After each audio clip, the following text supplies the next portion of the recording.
Hello, everybody out there in YouTube land, and welcome to DC Fans United. So today I am checking out the new Challengers #1.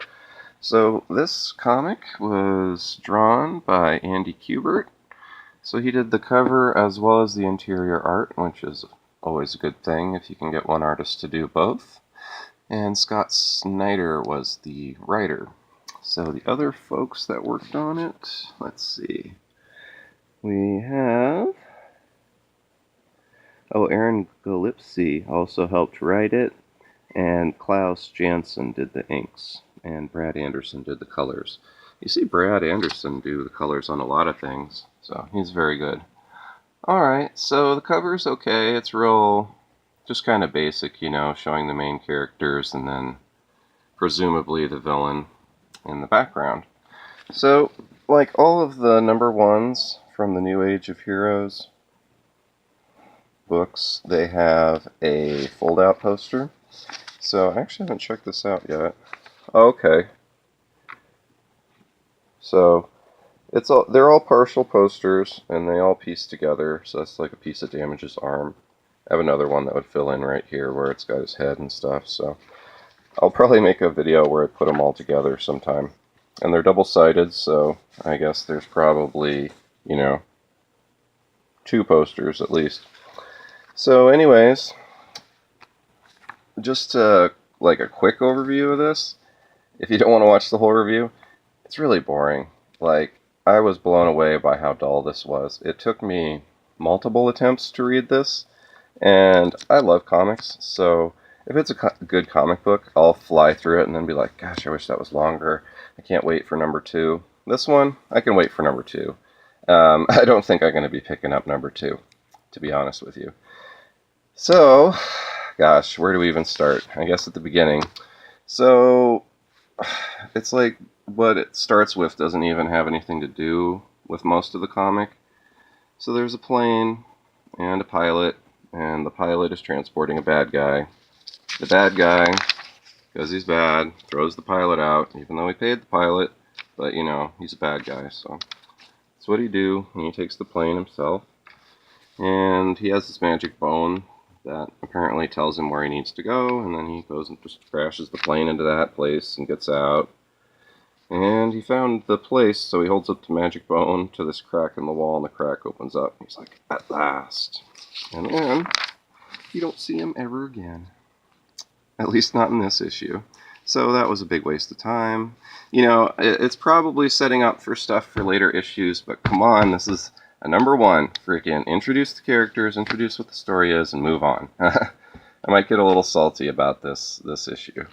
So they introduce this character. So there's a complete scene change from what we saw before. So just forget all that, and then all of a sudden there's Colorado now. That was the Himalayas in the past. So I see mountain, some kind of a machine. This lady falls through, and she's like, oh, where am I? What's going on? And then another person falls through and is like, oh my gosh, what's going on? And they're like, do you know what's going on? It's like, I don't know. Do you know what's going on? And then, guess what? Another person falls through and is like, oh my god, do you know what's going on? And then another one. Oh, wow. Check it out. It's like that. It's the people from the cover. Can you believe it? Gosh, I don't know. This is such a disappointment to me. Like, Scott Snyder, come on. So then there's a back story. They actually do explain a little bit about the character, one of the characters. So this is the lady named Triana.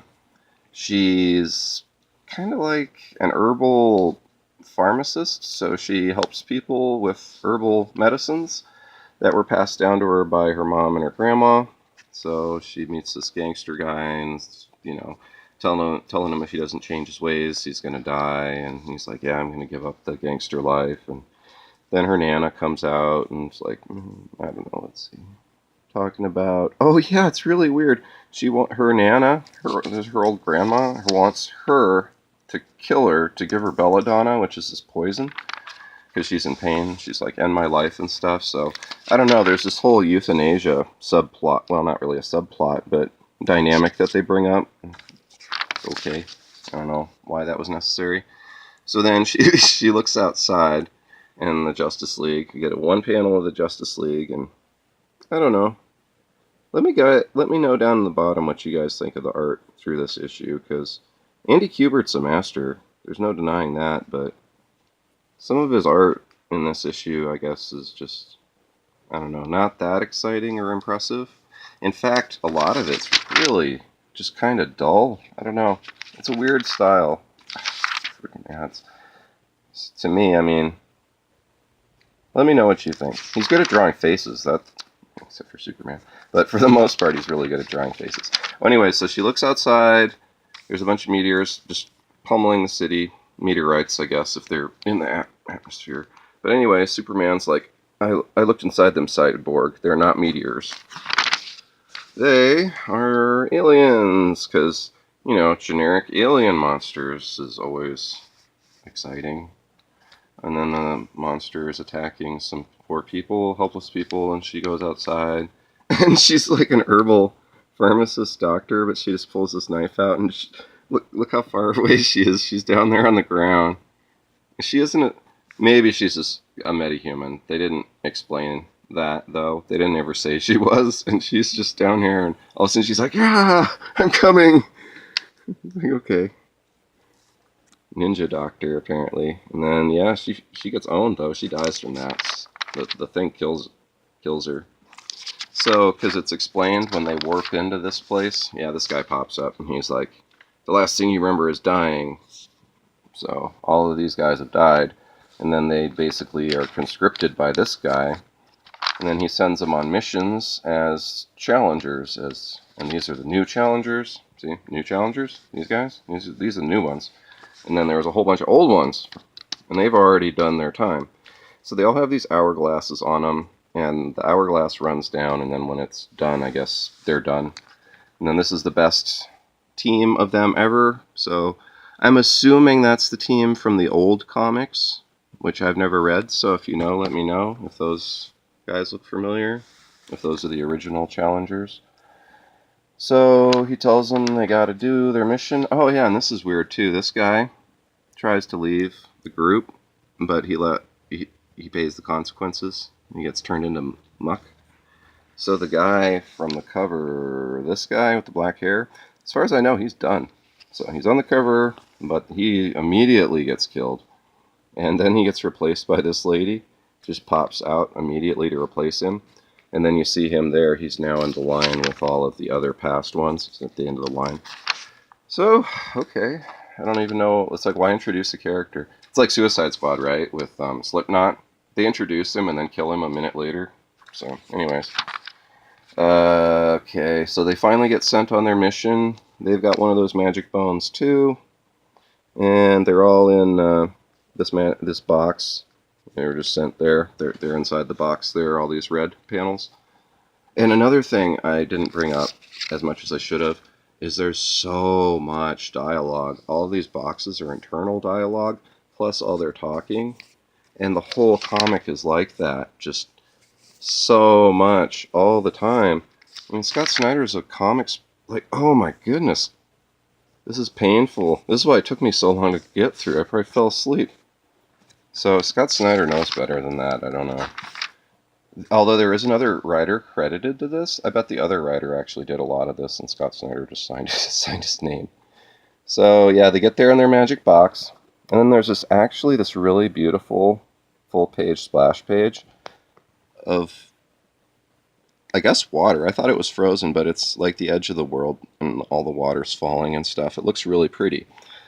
But look how much crap there is with it, and it's all really unimportant, boring stuff too. Like the lady, the original lady, Tina or Triana or whatever.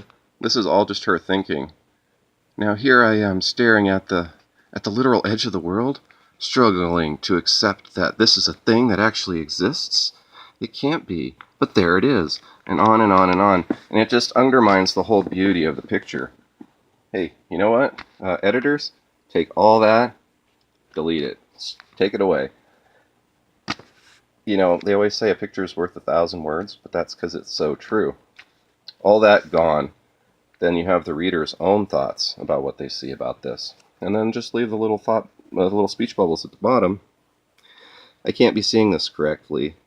Been a lot can't be's today. So not the best, but still, just having that still says what all that says. So, I don't know. I'm being real critical today. I don't know why. I think this comic kind of broke me in some ways. I was just like, oh, are you kidding me? I was really hyped for this.